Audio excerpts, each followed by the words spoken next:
I felt so blessed that I had had 15 unbelievable years in television with Regis. And I just couldn't imagine that anything could equal it or better it. So when the executives at NBC came to me and asked me to come back and join, I mean, an incredible, iconic group of people there at the Today Show, while you're flattered, you also say to yourself, but I've done that. And so the great thing about the NBC people is I convinced them that what it would take to bring me back would be to bring my love of theater and somehow introduce it to television, two different mediums, but one needing the other, in my mind, desperately. Well, you start off the book by pointing out that you're 55 years old now. Is ageism a problem on television?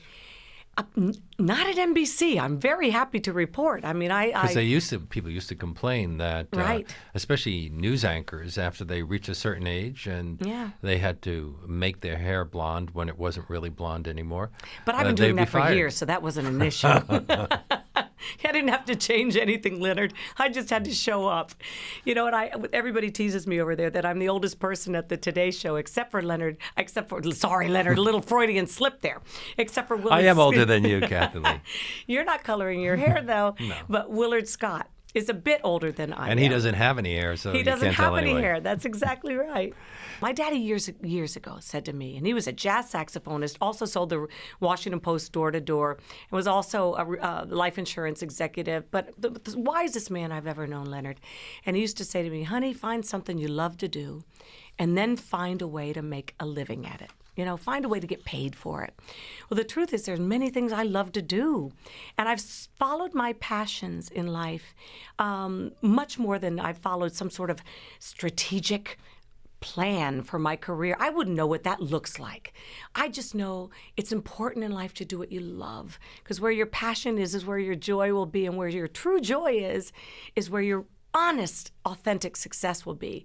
It may not show up in a bank account right away, but it will show up in your mental health. It will show up in the joy you have about getting up in the morning and not being able to wait to get to what you love to do. Was his illness one of the reasons you decided to leave Live with Regis and Kathie Lee? There were three major reasons. The one that was probably obvious was that my children were reaching an age where they needed more privacy.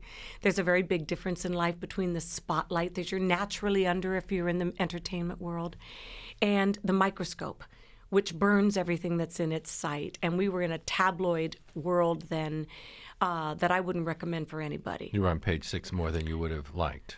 Page 6 wasn't the problem. It's the rags, the tabloids that have these horrendous headlines, and then you get to the actual story, and there's no story, but the headlines have done their damage.